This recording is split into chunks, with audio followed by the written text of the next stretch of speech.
And then I looked right at the guy that asked me the question, and I go, I love my mugs, but I love money more. I personally don't trust anybody if they're boasting about themselves. It's like, they're probably defending something. Right. It's just like people, back in the day, like, yeah, I'm the realest person you ever met. Okay. Well, Yeah, exactly. Welcome to Players Talk Business Podcast with your host, Darius Jackson, Kayvon Frazier. Today, we got a special guest for our Athlete Investment Academy series, CEO of Fury Athletics, former officer in the Air Force, real estate developer. I could go on and on. Special guest, Jeff Medici. What's going on, Jeff? I'm just really happy to be here. Have some wine and look at my dragon. I can stare at that all day long. I know. I wanted to talk about number one, Medici. What a strong name. I had to ask you that before we got on. I said, how do you pronounce that? So it's actually Medici. Medici. We come. Look, I already messed it up. We come from Florence, Italy, and the Medici family carries a lot of weight in that country.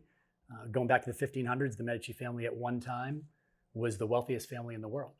I wish I could say that some of that wealth has transferred over to me 500 years later. It hasn't, but we're doing our best to try to sort of keep the legacy of the Medici family going by, funding great works of art, like Fury the Dragon, which is right here in South Lake, Texas. Well, I'd say you're doing well, but that's crazy. So your family was the richest family in Italy at one point? No, the richest family in the world. In the world? Oh global. My gosh. That's he said global. Well, the Medici family we have 4 popes in our family.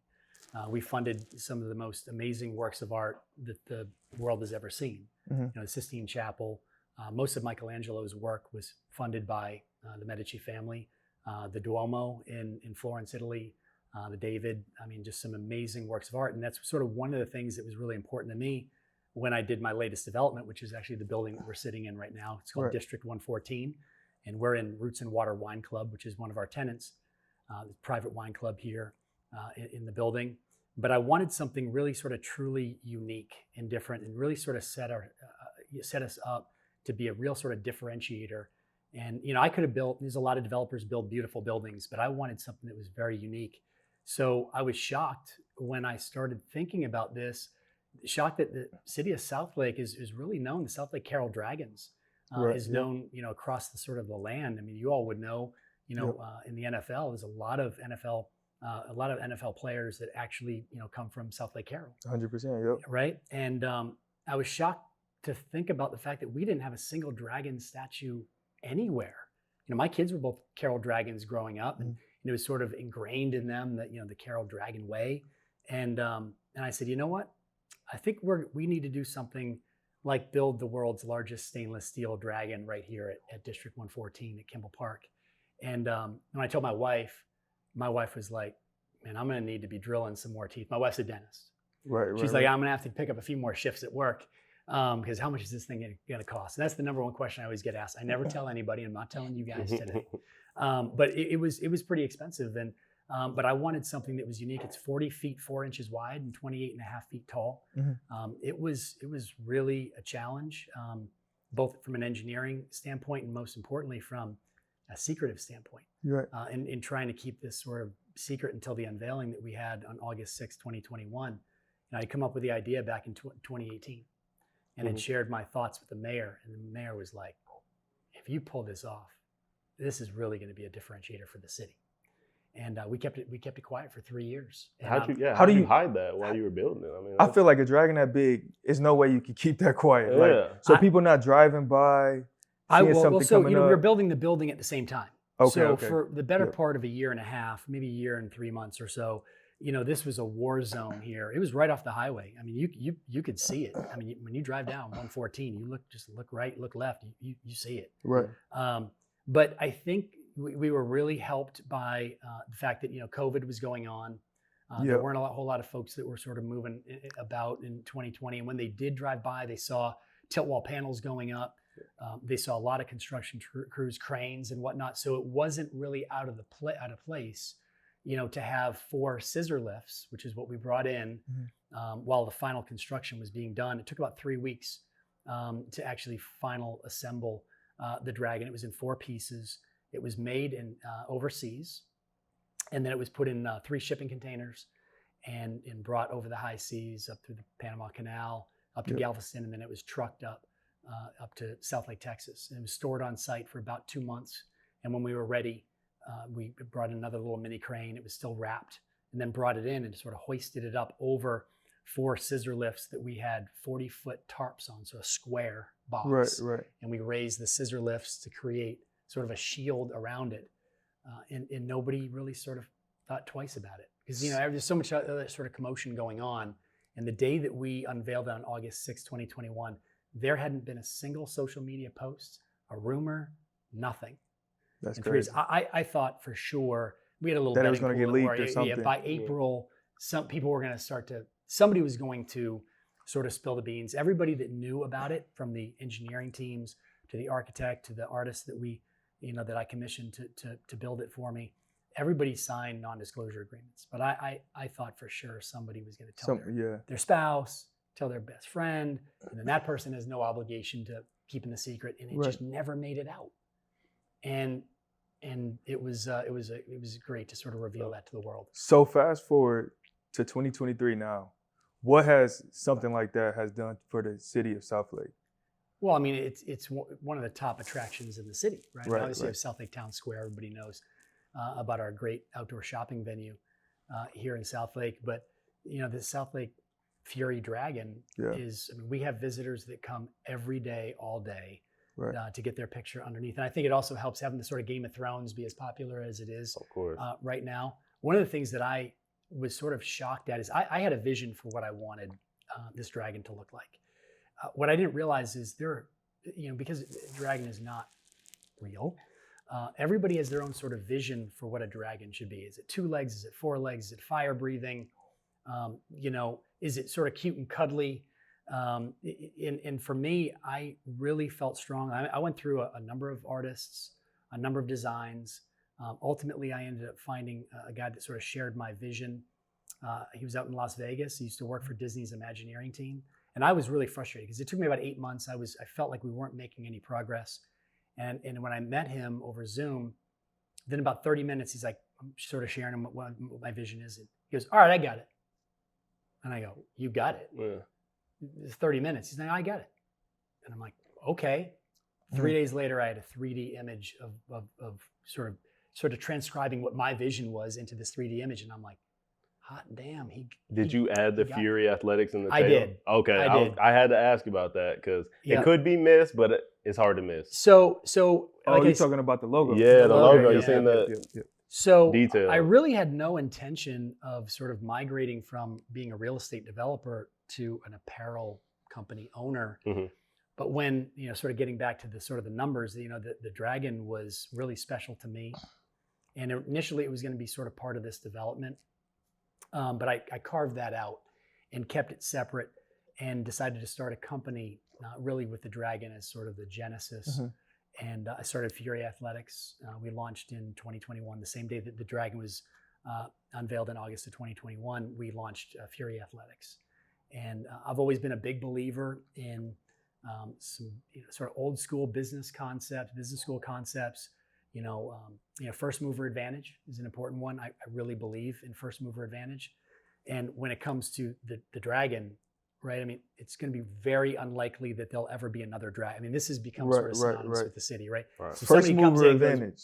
First mover advantage. First mover advantage is, What does that mean? the first mover advantage is a concept where the first entry into a new market Okay. normally has the advantage, right? They're the first ones in.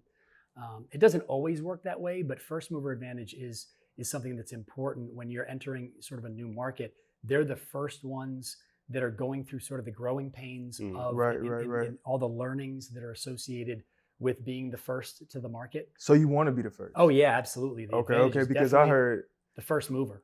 I heard kind of opposite of how you don't want to be the first. Like Apple wasn't the first iPhone. It's a bunch of other companies that wasn't the first, but they end up being the biggest, simply off of learning from other people's mistakes. But No in question. your model, you want to be the first. Well, in a situation like this, I knew that the first mover advantage was of paramount. Nobody could come in after me if I got this right. Right. Okay, and I'm not saying that it was easy, right? I mean, The dragon or the apparel or both? the dragon. The dragon. The Okay. dragon. Right. Yeah. If you got that right, it was going to be impossible for the second mover Yeah. to come in and try to duplicate. Just the hurdles would have been, really, really difficult to get over. Right. And then that sort of goes to your sort of second concept of one of the business concepts, and that's barriers to entry, right? Mhm. Trying to create as many barriers to enter that market as possible, right? So that combination of sort of first mover advantage and then barriers to entry into the market, I think created a situation for us where this really will be the only dragon. Right. I mean, Right. it's so difficult to do. And I think, with all of the sort of approvals you have to get from the city council, Yep. and it'd be really hard to get that done. How'd you maneuver through that phase of it, the approvers and stuff? And I know you're associated with. Well, that was you know, that was the South toughest thing, right? Keeping a secret, and then also making sure that the appropriate folks knew, along the way, and making sure that folks from the city staff, this thing's 16,800 pounds, Right. right? It's got 3 piers that are 18 inches wide, 45 feet deep into the ground. It can withstand up to 110-mile-an-hour winds, right? Those are those numbers. Right. I love it. I love it. I mean, you're so passionate, you're so detailed, because it's not only a reflection of the city of Southlake, but it's a reflection of you and your work. And I it represents so much, and I can tell you're so passionate about it, and it's so impressive. I mean, it is. It goes back to my Air Force days. So as an Air Force intelligence officer, I got the chance to work at the Air Force Weapons School, so commonly known Right. as Top Gun. And you couldn't get things wrong there, right? I mean, I was the chief of current operations for the Electronic Warfare Division, and we were up on the Nellis Range just north of Las Vegas. And as these new pilots are coming in, top of their class, Right. and they're fighting sort of the bad guys, Mhm. and we're jamming them with electronic communications. And So you're like on what, like mics or like? Oh like yeah, you're so I'm kind in of the telling sort of- them I'm in how the, to. I'm in the war room, and I've got a team of about 30 guys and girls that are up on the Nellis Range, up in the mountains, Mhm. and they're operating former stolen Soviet and Warsaw Pact equipment Mhm. that we've stolen from the bad guys, right? This is back in the 80s, 90s, Mhm. and we're using that equipment that our pilots would face in a real world Right. situation, and training them to fly, fight, and win in a Right. hostile electronic combat environment.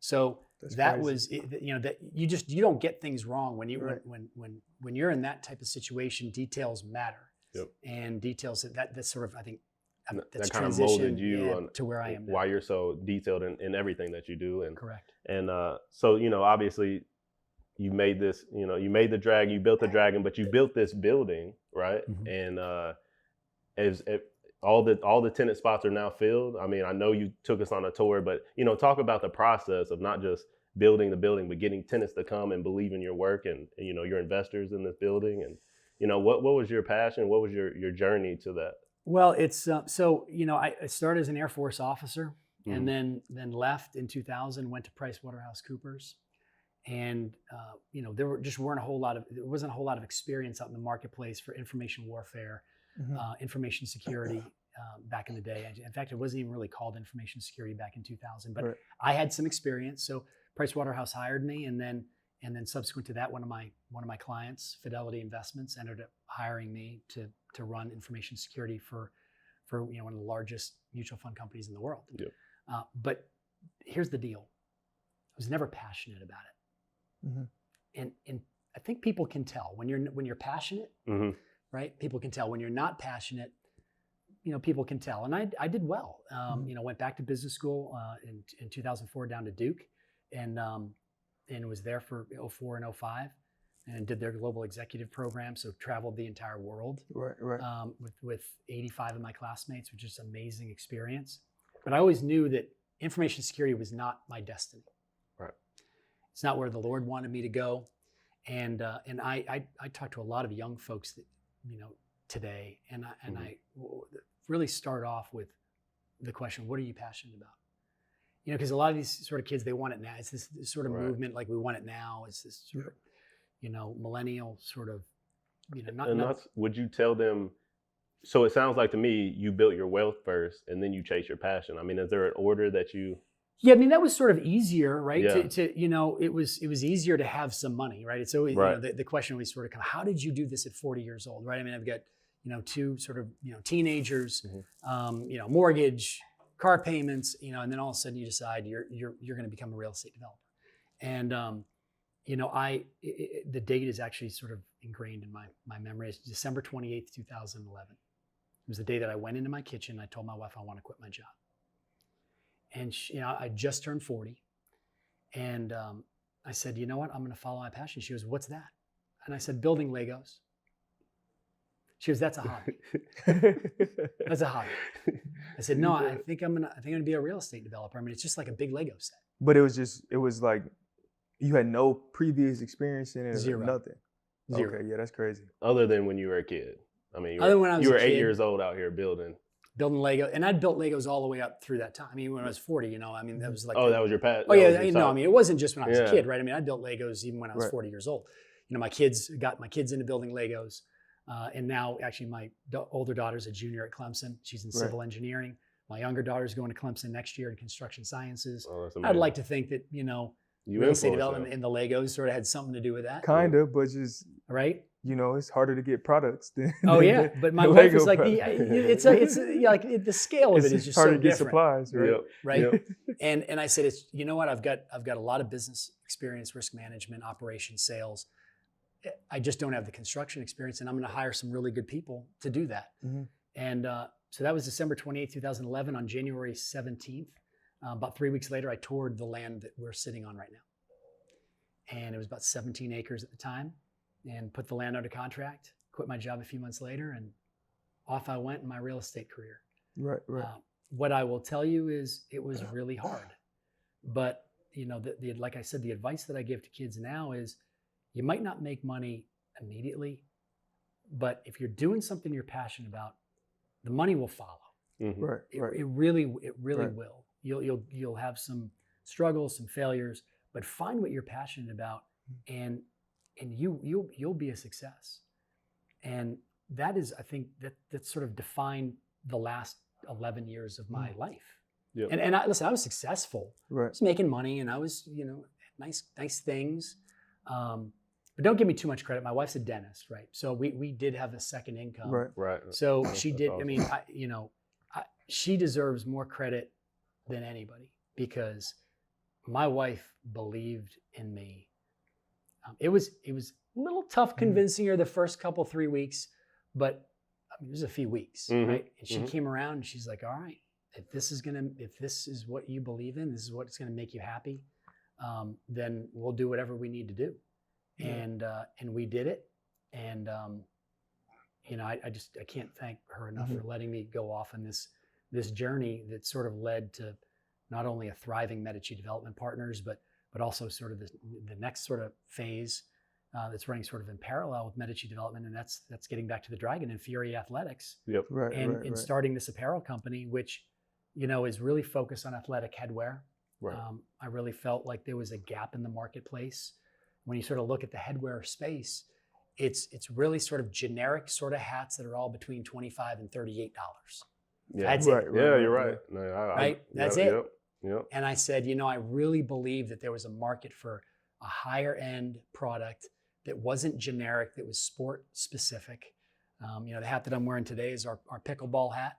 It was designed by a world-class pickleball player. You got the pickleballs inside of it. Yeah, you get I the see little that. I see pickleballs that. there, Look at that detail. pickleball paddle. The details is crazy. So I just said, what you need for pickleball and tennis is different than what you need for golf and running. And we decided to build a company sort of around, world-class athletes Mhm. designing hats for their sport, and getting, the premium materials. Right. Well, yeah, And, what makes it different? Like what Well, you so there's function and there's form, Okay. right? So when you think about a building like this, Yep. there are beautiful buildings, and then there are functional buildings. I used to skew more towards the form, right? How does it look? Mhm. Then you sort of wake up as a real estate developer and you realize how important function is, right? You can have a pretty looking building, But if people can't move and get around, So it's and how does it flow? how does it flow? Yep. So one of the things that I do is I actually build these buildings in Legos before I build them. Right. It makes sense. So if you go up to my office, I have this building. It's 5 feet long, Yep. 20,000 pieces of Legos. And Crazy. Kayvon's been, I've been seen up it. there, I've seen it, Actually, yep. I don't know if Darius, you might have seen it, but You've been up there. I don't know if you've seen the I don't know if I set, saw the though. Lego Yeah. part.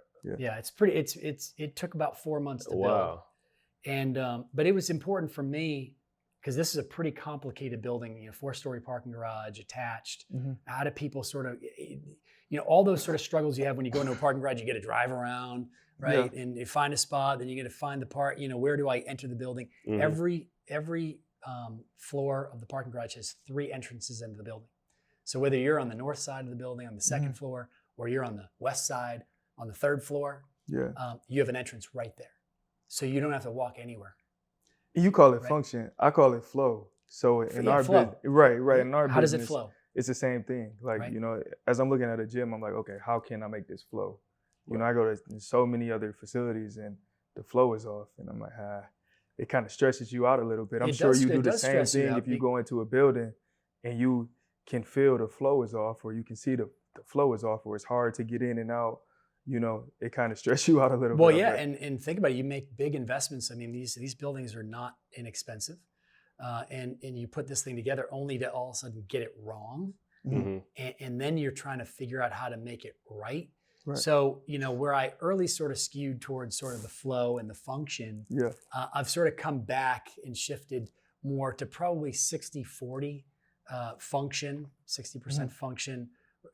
Just a little bit more important than sort of the flow. But the goal is to sort of marry those two and get them both at sort of an double A quality. Did you learn that the hard way, or did you just naturally kind of right off, rip, kind of, talked about flow and function? It just kind of came to you. No, it just took more time. Yeah. No, I think I knew early on. Mhm. I think we had a bit of a sort of a steeper learning curve when it came to the headwear. yeah. Right. I saw the first hat. Right? Yeah, the first. Yeah, so I saw the first hat. The first hat, the first series of hats were not good. We've got a few staff members that when they sort of do something sort of not so great in the office, we make them wear the Oh, as early a punishment? Oh, as a punishment. Oh yeah. Yeah, we got one guy, Ben, we put one of those hats on his head, and he looks like Mickey the Dunce walking around. And it's got this big, it looks like it should have a propeller on the top of the head. Hey, but you came a long way. It's not about where We have come a where you long way. started. We've come, you got to break not a about few where you eggs to make an start. omelet, Right. right? Yep. And we did that. But yeah, I mean, the key is marrying those two. And listen, of course, we had our failures, and it's not always easy. If it was easy, everybody would do it, Mhm. right?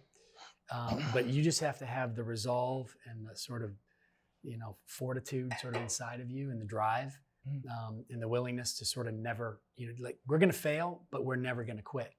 So Yep. before we dive into the hats even more, what was like your process in finding tenants? Because obviously, building it for as cheap as you can and look as nice as you can with the flow and the function, high standard is one thing, but then finding the tenants, and occupying the space is probably even harder, right? So Would you say? Listen, every bit of it is hard. Right. Right? I mean, I wouldn't say that there's anything that's sort of easy about it. The sort of standard way in the industry is when you have a building like this, multi-tenant, multi-floor, Class A is you hire a broker, Mhm. and they list the building for you, and then you have tenant reps that represent the larger tenants. It's a little different when you're talking about a Class A office building. Most of your tenants are more seasoned. In this building we have, several Fortune 200 companies that are here. So they're more seasoned, they're more savvy, they're more experienced. They'll have their own sort of internal real estate team that works with their tenant rep that's charged with going and finding properties that sort of match their requirements. Okay. But I've never done things sort of the corporate standard industry way. When I started when I was 40 years old, I was given a lot of advice from a lot of seasoned developers. It's pretty much the same thing. Why don't you start small? Start small, get your feet wet, do sort of a little project and then sort of work your way up. I felt like that would have been fine if I were 25, but I was 40. Right. I just felt like I didn't have the time to do that. And I just said, we're going to go big. So my first project was the Cambria Hotel and designing that and as part of this. Which is not this building, but the building. Right next door. Right next door, yep. So I went through the process, got it zoned, designed, and then ultimately ended up selling that to another hotel developer out in California. How many square foot is that whole? So that the floor plate for that hotel is about 30,000 square feet. 30,000. Okay. Yep. There's 175 keys, 175 rooms, 10 suites. There's a 5,000 square foot conference center, and then a 3-meal restaurant and bar. But ultimately, I decided I really didn't want to be in the hotel business. Yeah. So I ended up selling all of that to that developer. But I watched the way that building came out of the ground in my development of Kimball Park. And I got extremely frustrated because first of all, and this was your first project. This was the first project in my development of Kimball Park. So Kimball Park was originally 15 and a half acres. It's now 17 and a half acres. We added 2 acres later. But when I saw that coming out of the ground, I was like, I wouldn't do it that way. I wouldn't do it that way. I wouldn't do it that way. Mm-hmm. And I kept getting told over and over, well, that's just the way we do it. Right. I'm like, that doesn't seem very user-friendly, functional. Doesn't seem like if I were doing that, it just doesn't seem efficient. Right. So I said, I'm never selling again. Never selling my plans. I'm never selling my work. I'm gonna be the one that goes vertical. So I ended up doing the 4-story Class A office building right next to the Cambria, and it was the first project that I'd ever taken on that came out of the ground. And there were a lot of naysayers. Said, "Oh, you got to start small. You can't do 4-story tilt wall Class A. You've never done that." I'm like, "We're doing it." Mm-hmm. And I'm proud to say through a lot of hard work and a lot of great team members that just yeoman's work to get that project done. We came in on time and on budget. She came in a little under budget. Right. And that's kind of why we started this podcast, is to tell people, hey, just get started, right? Because the transition from sport to the real world is tough. But and one thing that Darius always says is just pick something and get started. Yep. So but how tough was it for you? Because I know you had to raise money for that, and you don't have to tell the whole process with that. But how tough was it your first time, building something to actually convince the investors, right? And what type of process and what process did you go to actually convince them? I know you always tell me the story about, your coffee mug. Yep. Oh yeah. So the coffee mug stories are good. So let's hear it. So I'll tell you this, the coffee mug story, but I'll start or preface it by saying, when I did the first building, it's about $6.5 million raise, capital raise for cash, for equity. This building was about $9.5 million. The first $6.5 million for the first building that I did took about 6 months to raise the money. This building took 48 hours, and I was overfunded. It's because of that first. Well, the first building, the economics were such that, to convince individuals who are fairly seasoned people, it was more of a sort of a friends and family or friends of friends. So we had a large number of investors, took no institutional money. So it was a bunch of folks that basically put in between about $100,000 and $300,000. But they needed some pretty good returns. Mm-hmm. So my pro forma was 32.4% IRR over 5 years. And I'm happy to say that as we sit here sort of 5 years later, we're about 44% annualized returns. So we've really knocked it out of the park. I mean, we got really blessed because the day that we broke ground, we already had 61,000 of the 112,000 square feet leased before we put a shovel in the ground. And then we got to 100% leased within a couple of years. So our pro forma was really solid. We were able to refinance early, be able to pull some money back out and get the investors made whole. So it worked out really well. But trying to sit in a room sort of like this Yeah. and convince friends and family to put money in. Mhm. I remember that first meeting. We had about 15 people in the room. And I knew probably half of them. The other half were friends of the other people in the room. And there's an individual, very well-known person in DFW. I won't mention his name, but I'd never met him before. And we, actually that's not true. I'd met him before, but I wouldn't consider him a friend of mine. Mm-hmm. So I think I just rocked it. I mean, I think I just nailed this presentation, and I'm feeling really good. And he's the first. I say, "Are there any questions?" And he raises his hand. Now, one of the things that I do before every presentation that I give is I think about the top 10 objections that I am most likely going to get. Mhm. And I spend an inordinate amount of time prepping for those 10. That's the Air Force background, I can Right. imagine. So I think okay, these are the 10 most likely questions.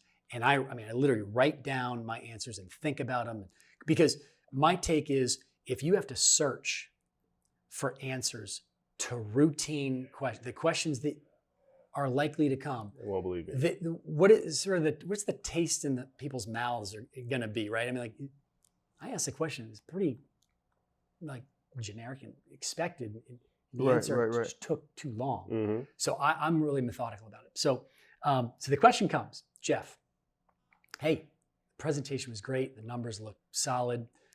I just have one concern. And I go, what's that? He goes, I'm concerned that you're so in love with this project that you're never going to sell. The good news for me was that was one of my 10. Because I've been told that I'm very passionate about what I do. Yeah. And that can come across as never willing to part with your projects. So I was prepared for that. So Mhm. I looked at him and I said, let me tell you a story. In 2008, I was in the Marriott Marquis at Times Square in New York. And I'm rushing through the airport, but I want to grab a coffee at Starbucks. And I look over and I see this little mug. This little Starbucks mug. It had a picture of the Statue of Liberty on it. I'm like, that's kind of a cool mug. So I bought the mug. So I get back to Dallas and I'm walking to baggage claim and I pass Starbucks and I look and they've got one for Dallas and Fort Worth. And I'm like, it's kind of a cool little collection to start. I mean, I travel a lot for work. So I buy those mugs. Well, next thing you know, I've got several hundred mugs. And I've hired an artist to actually make me a display for my house. So we get to about 250 mugs. And my wife's like, what are you going to do with all these things? I mean, they're just sort of Right. all over the place. They're in a display, but I mean, they're sort of everywhere. I'm like, I don't know, but I love my mugs. Mhm. So I come to find out there are people that love these Starbucks mugs more than I do. So I start looking online, and on eBay, there's a mug that I have that's like on there for quite a bit of money. Mhm. I'm like, I think I'm going to put this out on eBay and see what I get. So 2 days later, I sell Los Cabos for $909. Oh my gosh. How Well, much did you buy it for? Mug that bought $12. Come on now.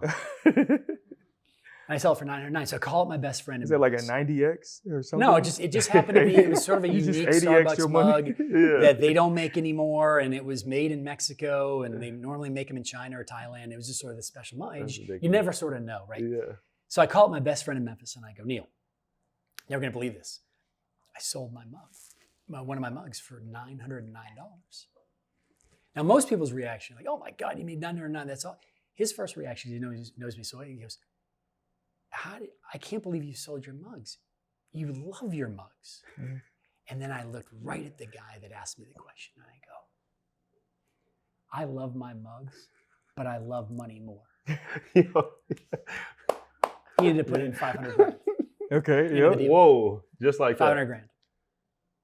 Yep. That's amazing. So preparing for that question and being able, because I'm going to tell the story about the mugs Yeah. right here, Right. right? It wasn't, it was sort of semi-scripted, but I wasn't going to talk about it unless that question came to me, Right, exactly. right?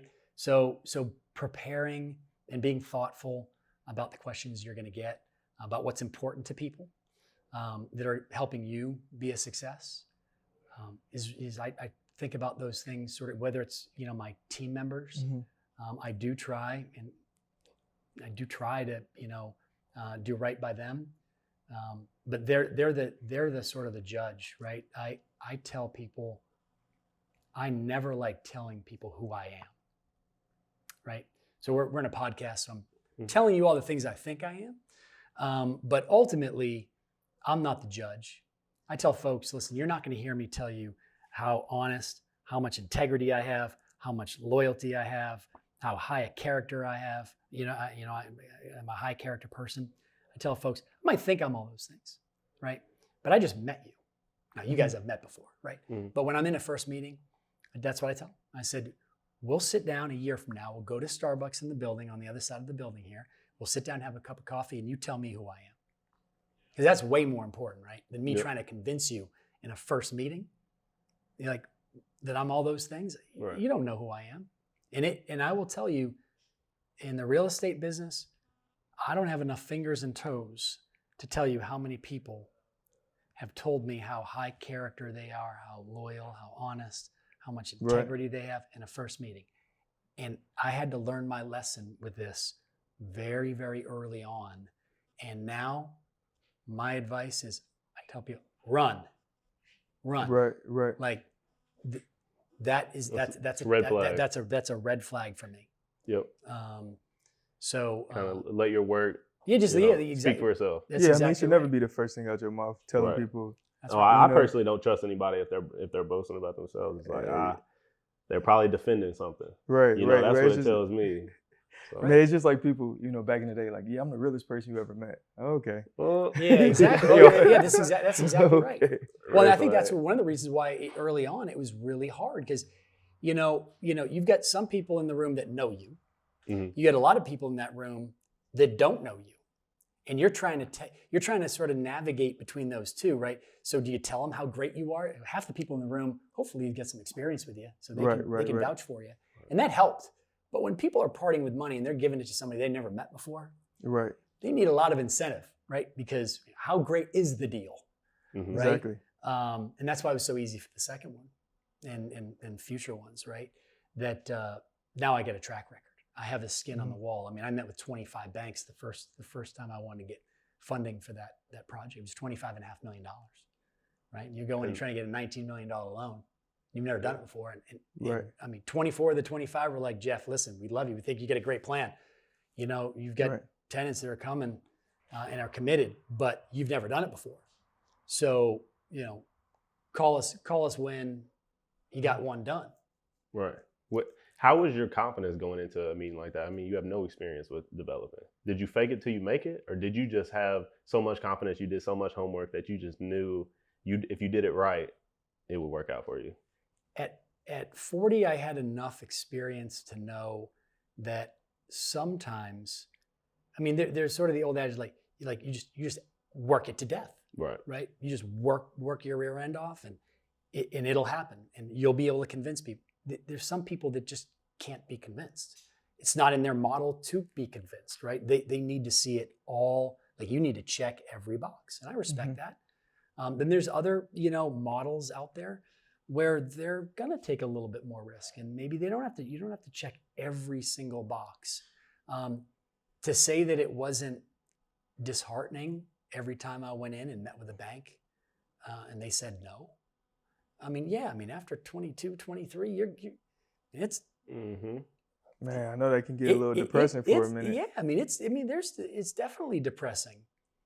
But I knew that we had the right plan, and I knew that I just needed to find the one. My dad gave me some advice when I went to college, and his advice was, it just sort of stuck with me. It's like, you're going down to Clemson, and I was up at a small private boarding school up in Massachusetts. So, I mean, polar opposites, right? I mean, 500 kids, boarding students. I mean, I was away from at home. I moved from home at 14. Right. So, then I go down to Clemson. How many kids down at Clemson in South Carolina you think were boarding students for the last 4 years? I never met a single one, not one, in my 4 years, right? So I have this advantage of all these other freshmen, 4,000 freshmen, none of whom have ever lived away from home. And I've been gone for 4 years at 18 years old, right? And so I, right there, I had a little confidence.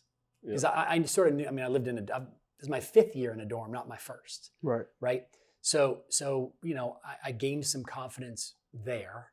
And my dad, the advice that he gave me was, he goes, Jeff, never feel sort of like when you see a pretty girl, don't think that sort of she's above you or like you can't attain, because all you need is one. Right. So ask out 30 of the best looking girls you can find. All you need is one. And I was like, is that how you got your wife? That's how I got my wife. Oh yes. Are you kidding me? She was number one though. She was the first one. She's one of one forever. Right? We've been married. So she was an Air Force dentist. Okay. So she was what we called the dentist. We called her the dentist to the stars. So she was an Air Force captain, dentist in the Pentagon. So my last assignment, I was in the Pentagon, and she was the dentist for all the generals in the Air Force. Mm-hmm. So if you were a general, which is sort of a big rank, right? Mm-hmm. And you were in the Pentagon, you didn't want to have your teeth worked on, you know, in Alexandria or Arlington, right? You wanted your teeth worked on right in the Pentagon. So you just walked down the hall, and there was this little Air Force Pentagon dental clinic, and she ran it with with a hygienist and an assistant. Right. And one day I'm in my office in the A-ring of the Pentagon, and she just all of a sudden walks right by my office. And I was like, wait, what is that? A little blonde and scrubs? Like, that's very unusual, right? In the Pentagon to see a woman wearing scrubs. Normally everybody's in sort of Class A uniforms. And but that's one way going the way she went. So she got to come back. Oh, you knew it. Mm-hmm. So I'm sitting there sort of fake typing, sort of like looking out the corner of my eye, and all of a sudden she sort of breezes by again. I'm like, wait, who's that? So I jump up, I walk, and there's a couple offices down there.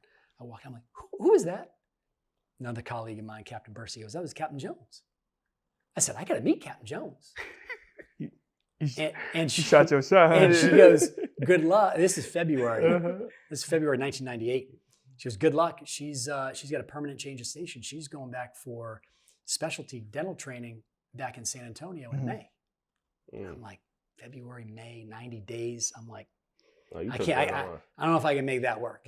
Right? It's really tough to say, you know, oh, I'm not going to go on this assignment. So it was about 3-4 weeks later, and I'm sitting in my little townhome in Old Town Alexandria, and my phone rings. I'm not going to lie, I'm in my boxers and a t-shirt watching Seinfeld, and the phone rings, and it's a colleague of mine, and that same colleague that I'm in the office with, and she goes, hey, listen, a friend of mine, I just finished a run, and we're at this sort of local bar. You want to come up for a drink? And I'm going to tell you right now, I thought long and hard. Like, I'm really comfortable. 7 o'clock at night, I'm just relaxing. I'm watching Seinfeld, but I'm like, I just moved here from Las Vegas. All right, I'll go. So I jump in the shower, changed, rolled down to the bar, and I walk in, and it's the girl. It's the dentist. Right. It's destiny. And I was like, now I only have 2 months to work this. Mm-hmm. We spent 5 hours talking in the bar that night. And within, I don't know, maybe 3 weeks, we were saying, I love you. And she said she didn't want to go. And the rest is history.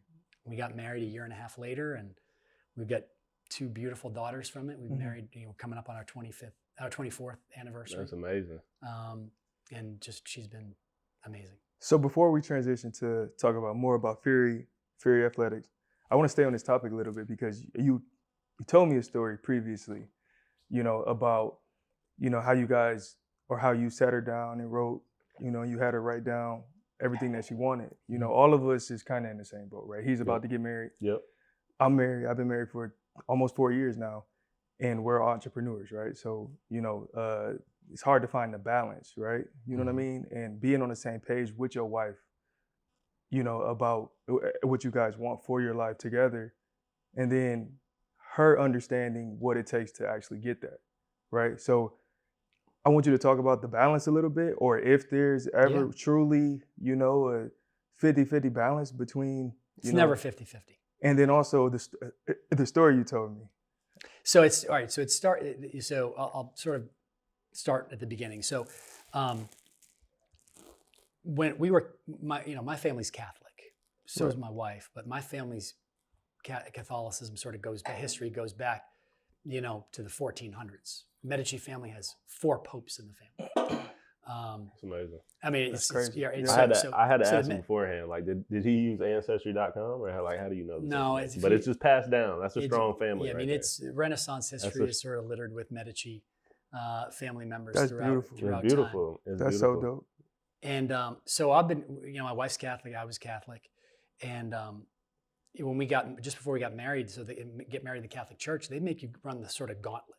Mm-hmm. And I got to tell you, at the time, I was like, this is gonna kill me. I mean, every Saturday, we had to go in for confession. I mean, our priest was old school. Mm-hmm. Go to confession every Saturday. Then on Sunday, you got to go to mass. But he said, you've got to come, Father McBeardy in Arlington, Virginia. He's like, at the end of mass, I want you to come up and shake my hand and make sure I know you're here. Right.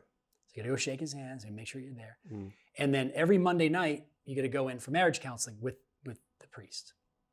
So that was our weekend trifecta, right? Saturday, Sunday, Monday, for 9 months, right? We got engaged in October. For 9 months straight. 9 months straight. Every weekend. Every weekend. And then the topper was we had to go to this pre-Cana weekend out at this little girls' boarding school out in the Shenandoah Valley for a weekend. And that weekend, so you're out there with about 25 other couples, and they bring 3 couples out there. One who's been married for a year, one who's been married for 5, and one who's been married for 20 or 25 years. And it's separate, it's 2 days long, and they separate it into these blocks of instruction. So an hour for finance, an hour for family, an hour for children, work, balance. That's expensive. Right? Oh yeah. And trust me, not every couple made it. Yeah. Not every couple made it. Would they just tap out? So what you do is for that hour, so you have 20 minutes where those 3 couples talk about their experiences with that topic. Okay. Then they send you off by yourself, just you, and you have to write down answers to questions. And then the last 20 minutes, you have to share your answers with your spouse, your future spouse. I mean, it's designed to stress, right? It's also designed to make sure that there are no secrets going forward about what's important, right? To make sure you're on the same page. And if you're not on the same page, then there needs to be a discussion, right? And it's just sort of like setting expectations is the most important thing, right?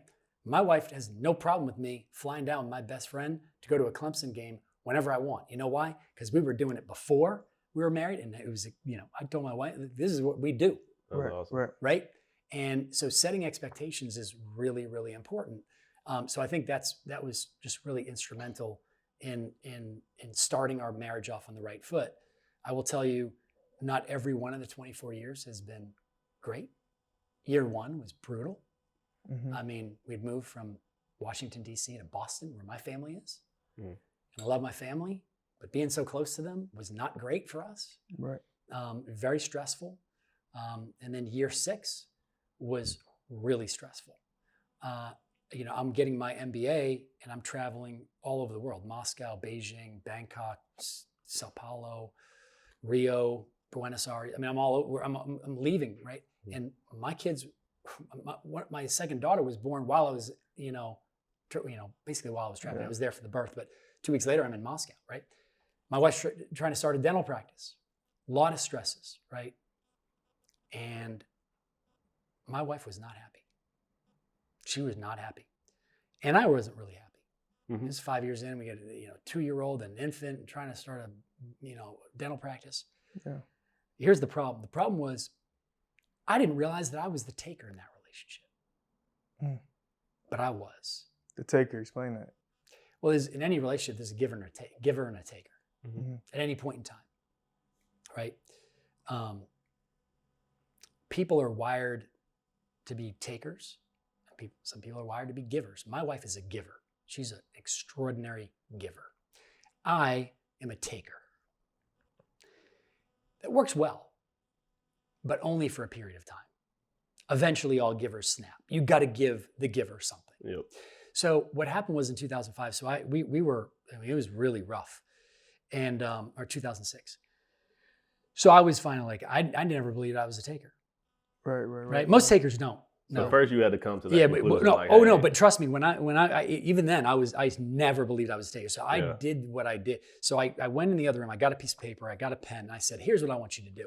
And I slid the piece of paper over to her and I said, I want you to write down all the things that I'm not giving you that you think that you need from me. Right? And I need you to give me a year. Give me a year, I'll give you everything on that list. And if after a year I've given you everything on that list and you're still upset and still unhappy, then we'll talk about what needs to happen. You know, what the next step That's is. deep. That's deep. I was so confident I was going to give her all this and she was still going to be upset. She went in the other room. She didn't write just one, she flipped it over and kept writing. Seriously. Yeah, she went crazy. Now I told her, I said, you can't write anything on here that I can't do. Like you can't say, well, I really want to marry a guy who's 6'5", not 6'1", right? I really want you to make I want $1 billion. Like you can't do, and she was fair. Mm-hmm. First thing on her list, I hate living in Massachusetts. I grew up in Texas. I want to live where it's like we don't have snow from October to April. I'm sitting here going, I just got promoted to vice president at Fidelity. Mm-hmm. I'm like, wait, what? Right. She just started a dental practice. I mean, it was a year old. You know how hard it is to sell a dental practice? Okay. And then a whole other list of things that I hadn't given her. So 1 year later, we're sitting about 1.5 miles that way from this building in our new house, moved to Texas, got a new job, sold the dental practice, and we're sitting there having a glass of wine. We have a little fire pit outside of our house by the pool, and we're having a glass of wine. And I take out my wallet, and I get the piece of paper. We hadn't talked about this in a year. And I give it to her. And she opens, like, unfolds, and she's like, oh my God. And she just starts bawling. Right. Mm-hmm. And I look at her and I'm like, it took this for me to realize how much I had been taking from you. And it was the first time in my life, like I realized like how much joy I get in giving. Mm-hmm. And she looked at me, she was like, I've never been happier. And she's like, giving, I mean, when you give, it makes the other person want to give to you. Right, yeah. And what had happened was, you know, I had taken so much that my wife she's like, you know, then my wife would want something. I'd be like, no, too expensive. No. Mm-hmm. What are the kids going to do if you're gone for a weekend? Right. And then it made her sort of not want to give to me anymore. Right.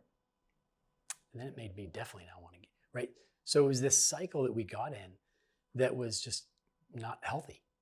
And that year taught me a huge lesson because the more I gave, the more she wanted to give to me. And then all of a sudden I want to give more to her. And then she wanted to give more to me. And at the end of the year, I had given all this stuff to her, but I felt better. And I felt like she'd given way more. Like, I mean, I was happier, the happiest that I had ever been in my life. And that was 2006, 2007. It was 15 years ago. My wife and I have not had a bad year since. That's beautiful. I don't think we had a bad month. Seriously. And it's, you know, you have to learn those sort of lessons. And I'm still the taker. Mm-hmm. I'm still wired that way, but I at least I recognize. So when I fall into sort of those tendencies, Right. I do try to like go, all right, no, this person needs something from me. I need to give, right? My time, my energy, whatever it is. And I try to make sure I take time in my day to think about what others need from me and how I can give to them. So it's worked out a lot better the last 15 years than it did before that. That's just dope. I appreciate you sharing that because that probably really helped a lot of people. Seriously, that's deep. And then I mean, it just shows how you guys built, you know, this team. You know, for you to chase your passion. You know, maybe in 2006, if you said something like, "Hey, I'm done. I'm building Legos," Yep. she might have not been as supportive, you know. And then for you guys to just build and build and build, and her to believe in you, and you to put her in an environment where she's comfortable and thriving, and it's a blessing for you as well. Yep. You know, it's just beautiful for you to realize that and then follow through with it. You know, you're a man of your word. Listen, the words might be different, but you got to be on the same page, right? If you're on the same page with your spouse, your partner, you might write the words a little differently, but at least you're on the same page. Right, Yep. right. And that's sort of my wife is. I mean, I'm black and white. My wife's gray, and she doesn't like to rock the boat. Not super opinionated. I am, right? But I never valued that, and I honestly think my wife never sort of valued the black and white nature that I am, because she wasn't, again, going back to this, she wasn't wired that way. But over 24 years, I have come to value her being in the gray, and I think she's come to value me being black and white. There's a time for gray, and there's a time for white, and there's a time for black, and it's just sort of understanding that and appreciating, you know, the other person and what they have to give. And I think we've been a really, really good team. And there've been times when I've been like, "Are you sure you want to do that?" And she's like, "Yep." I'm like, "All right, let's roll." Yeah. Right, And we'll figure it out. Right. And it's not the way I would have done it, but it works. Yep. I mean, it doesn't work all the time, just like a lot of stuff I do doesn't work all the time. But you know, you sort of find some sort of common ground, and I think it's what's really hard in today's sort of world is everything's so polar, right? You're either on the right, the left, this, that. Like you can't, and it's like, can we not just sort of find some common ground there? Right, Yep. right. Yep. And I think that's, you know, that's healthy for a marriage, and I think it's just healthy for society. You're right about that. There's Right. always some sort of argument or some sort of a debate for something. You know, like hey, let's just try to work together. Like that's how God made us to work together. Well, it's the hill that you die on, right? Like 100%. my wife and I talk about this all the time. Like, honey, is this the hill that you're going to die on? Right? Are you really going to die on this hill? And I'm like, no. So that's like the final straw. Like, hey. No. Right? Because I mean, there really should. I mean, it just seems like in society today, you're dying on every hill. Exactly. Yeah. And we're not getting anything done, right? So like like with my marriage, and my person I'm closest with in the entire world, I'm like, that should be reserved for just a few things, right? And those things we talked about back in 1999 before we got married. Right. I mean, I told her first date. I said, "What are your deal breakers?" She looked at me. She's like, "We're doing this now on our first date." You set the tone. I said, well, "Let's get it out. Set the tone. Let's get it out there." She goes, "All right. Well, my husband's got to be taller than me, and you got that check mark. And my future husband's got to take me around the world. I grew up in Little Lytle, Texas. I want to see the world." I'm like, "Oh, Right. I think I can do that." She said, "What are your deal breakers?"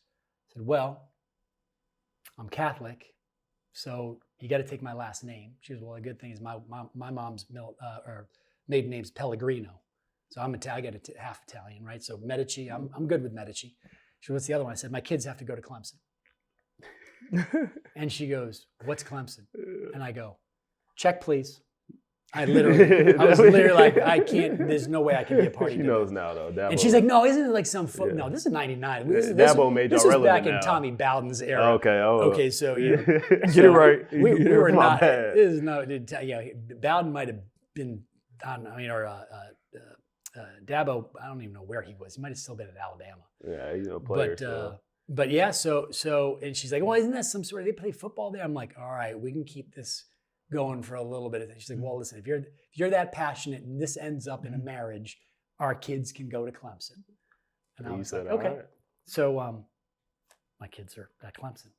That's awesome. So before we wrap up, I do want to put more emphasis on Sure. on Fury Athletic. Yeah.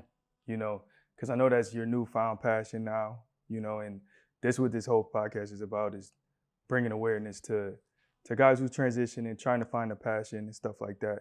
How'd you find that passion? What stage are you guys in now? Yeah. Where are you guys at with Fury Athletics? I know You guys just got 2 new brand ambassadors, Yeah, we right? did. That, We that did. both play for the Cowboys. So, yeah, if you don't mind touching on where is Fury Athletics at now? Let me tell you this. First thing I'll say is building a building like this is easier than building a hat company, right? It just is. Apparel is just a really hard space. Thankfully, we're sort of more focused on headwear, so there's sort of less sort of players in that space. Mm-hmm. They're more sort of generic than they are really sort of focused. There's not a whole lot of companies out there that are there are apparel companies that have headwear. I mean, Nike, right? Mm-hmm. Right? They've got hats, but that's not their principal focus. So when I set out to do it, I said, we're going to be focused. Now, eventually, might we get to pullovers and t-shirts and tank tops? Hey, your polos is nice, man. They're nice. Yeah. But right now, we want to stay focused, on what sort of makes us different. And the first it started when I was on vacation, basically on the other side of the world. I'm sitting there looking at the hat, and I'm like, it's a 6-panel, and I'm like, you know what? I just kept seeing the X. Mm-hmm. And I said, you know what? Most hats right now, you don't know what kind of hat it is. You only know the logo on the front, whether you've played at your local country club or it's a Dallas Cowboys. You don't know what kind of hat it is. Right. So I said, we're going to build this company where all of our hats have the X. That way we can give up the front panel. It can be whatever logo you want, but everybody knows the quality of that hat because it's got the X. And it's great. We go to the Celtic Carroll football games, and we just look in the stands, and you can see all the Fury hats from 100, 200 feet away, mm-hmm. right? Because you can see that X. So that was really important to me. So when we launched the company, I'll tell you, the first generation product that we had in August of 2021 wasn't good. There's a whole sort of host of reasons that sort of went into that. But we sort of figured out, what was wrong and why it was wrong, and sort of found our way, and took us about a year. And then the end of Q4 of 2022, we launched our second generation of hats. And most of our hats are all waterproof, water resistant hats. So premium materials, fixing all those little things that were wrong. We started with 2 great brand ambassadors that have sort of been there. I wanted folks who were a part of the team that had been there and done that at a professional level. So, Brent Jones, 3-time Super Bowl winner with San Francisco. We had Mark Knowles, 5-time Olympian for the Bahamas, won all 4 Grand Slams, including Wimbledon in tennis. And then our 2 newest brand ambassadors, CJ Goodwin and Jordan Lewis, right? 2 Dallas Cowboys players. Yep. So we're really excited to have those guys, a part of the brand ambassador team. That's awesome. But yeah, we've got, over 35, B2B clients, our customers. Some of the, some great names. I mean, we've got, Albany down in the Bahamas, the Ritz-Carlton. We're making hats for them, KPMG. We just won a couple of new deals, the Greenbrier in West Virginia. So some premium brands Right. that are seeing the value and seeing the quality and saying we need that as, in our pro shop, in our gift shop. So it's been really exciting to see the explosive growth. And in our office, we have a flag for every single one of our wins. So to see that flag, that sort of list of flags on the wall grow every day, it's just been really, really exciting. So Awesome. I think the sky's the limit for us. We're sort of entering our phase 2 where we're sort of, really ramping up our growth and our ability to deliver to our customers. But all of our hats now come sort of unbranded. We don't have our brand on the front. I wear this, of course, because I'm repping the Fury Athletics. Right. Yeah. But they all sort of come blank, and our ability to respond to the customer, because we have these our blank sort of styles and range of different colors, but we can get these hats to them really low. I mean, somebody wants one hat, okay, we'll make the logo, we'll send you one hat. Mm-hmm. People are just shocked when we tell them. They're like, wait, what? Right. Quality. Right. So we, when we need, logos that are a little bit more sort of detailed, we have them made overseas, and they send us the PVC, and then we put the PVC on right here. If they want to put a Texas flag right here, a Bahamian flag, whatever, we can put it on right here, and we can keep the order counts really low, and get it out to them really quickly. So, they don't have these big, long, extended lead times, 4 or 5 months, right? We can do it in one day. We got to get that on the PGA Tour ASAP. We're working on We got to it. get the ASAP on there. We're working. That's The hat is, that was another thing. So I got to caddy on the PGA Tour for my uncle back when I was younger, in 15 or 20 events. And he taught me that the most valuable real estate on a PGA Tour player is right there. So it's also the most expensive real estate, right? It's so we'll get there. We'll get there. 100%. Man, And lastly, I know I said that was the last point, but we do have to wrap up with the word engineer serendipity. So I know we met with engineer serendipity, kind of, because you was walking out, at Jordan Lewis party. Yeah. I came in there and that was engineer serendipity as well too. You told me the word. Yep. I know we talked about it a lot Yep. because I told you the word and you've been telling other people the word. I've been relaying it. Or not the word, but the phrase. So touch on engineer serendipity, a little bit, just because I think that's very, very important, especially when guys are trying to transition. Like, you have to put yourself in the position to be successful, right? Yeah. So engineered serendipity is a sort of a phrase that was sort of given to me by my best friend, who's also a partner in Fury Athletics. He told me we were talking about luck, and I think it's easy for folks to say you were lucky. Mm-hmm. Oh, you were just in the right place at the right time. I don't really like to use the word luck. I mean, listen, you win the lottery is probably luck, right? But I think luck is overused.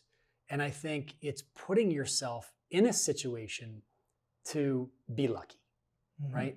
So the story of how we sort of met, right? We have an event up on the top floor patio, and it's Jordan Lewis's birthday. And his wife rents out the space. There's a bunch of Cowboys players up there. My office is actually right next to the lounge. And I was like, I own a apparel, an athletic apparel company, and I've got 20 Dallas Cowboys players on the other side of this wall. I'm going in, I'm saying hello. And I walk out onto the patio, and the Dragon's down, in the plaza below. And I'm like, hey guys, how y'all doing? And I'm like, great. I'm like, how do you like my Dragon? And listen, not bashing any of the other guys. A bunch of the guys were like, yeah, it's all right. One guy though, CJ Goodwin, says, that's your Dragon? Yeah, but that's sad. That guys was just like, yeah, it's all right. Like, yeah, it's all right. And that's a phase. No, it is what it is. I mean, like, I don't blame him for anything, but there was one guy who said, wait, that's your, and that one response, I mean, CJ's, now an ambassador for Fury. Yep. He was the one that told me. Right. Yep. So CJ and I start talking for 10 or 15 minutes, ends up almost ruining the birthday surprise because he comes into my office, he's looking at the Lego set, which is right by the elevators, and almost ruins it for Jordan's surprise birthday. But the first thing he says is he goes, there's a guy in that room that you need to meet. You know who that guy was? That guy right there. Kayvon Frazier. He said, you need to meet Kayvon. Yep. So it's the end of so I come back in, it's the end of the night, everybody's gone, and all of a sudden we hear this knock. We have a door that separates my office from the Fury Athletics office in the lounge, and we just hear this. I'm like, well, I go up to the door. It's my man Kayvon. He's gonna act on the opportunity. Just know that. And he comes in. Well, we go just know that. So we spend 20 minutes talking, Mm-hmm. and then the next morning he sends me a text message. Can we get together? Yep. That was 5-6 months ago, yep. right? But it all was I lucky? And some people might say, oh, you were lucky. Well, I'll tell you, I was lucky that CJ was in the spot that he was in. Right, yep. Right? Because if he was off getting a drink somewhere, there was that. But engineering serendipity, engineering the situations to give yourself an opportunity. It's not always going to work out. Right. But the more situations you put yourself in to be around people, 100%. right, that can help you, or to be around people to help you gain more knowledge, right, to learn, to build relationships, right? Yep. And that's what this wine club is. I mean, one of your tenants. I mean, this wine club, you guys, are members here, and I met you through this wine club, and I mean, it's a beautiful space, but it's all about relationships. Yeah, but listen, the wine is fantastic. The ambiance is great, but I'll tell you right now, there's more deals getting done in these four walls. Yeah. And there's value in that. It's right? value. No question about it. It's not to take anything away from the wine, which is exceptional, or the service, or there's the atmosphere. But just being in a space like this, you hear things, you learn things. Next thing you know, you're sort of part of a deal. And, Right, exactly. Yep. But it's it's getting up and taking the time to drive over and spend a little time. Yep. Sometimes you might not feel. I didn't feel like it back in 1998. I wanted to watch Seinfeld for a fifth time, episode for a fifth time. But I got up and said, let's see what happens. Mm-hmm. And that really has been. I'm glad you guys have taken to that term. Yeah. Because I really, really believe very strongly in it. Man, well, all I know is it's been a privilege. It's been an honor to have you on. You really have some great insight today. I mean, you're an amazing person, but what you're doing is just, it's motivational. It's motivational. And we're excited to continue to build our relationship with you. But we want to give you opportunity to kind of give a shout out. Where can everybody follow you and keep up with your story and keep up with you? So obviously we're on all the social media channels, but FuryAthletics.com is our e-commerce site. So you can go out there and you can buy all the Fury Athletics gear that you want, but you can find us on Instagram, TikTok, LinkedIn, Facebook. If you want to reach out to me directly, sure you can find me out there. Shoot them a DM. Yeah, exactly. You shoot me a LinkedIn message or a DM on Instagram. So I'm pretty responsive. That's awesome. Man. That's awesome. Well, we're looking forward to we got to get another episode. We got to keep up with the progress, but definitely. This was Let awesome. me know anytime you want, and we can broadcast live from the Dragon, the big version of the Dragon. Come on now. Right? Come on now. I mean, and we got to get that clip. We're gonna show the people. We got to Okay. show the people. But man, it's been once again, it was awesome talking to you today, and hopefully we'll have you on again Thanks, soon. guys. Already, most definitely.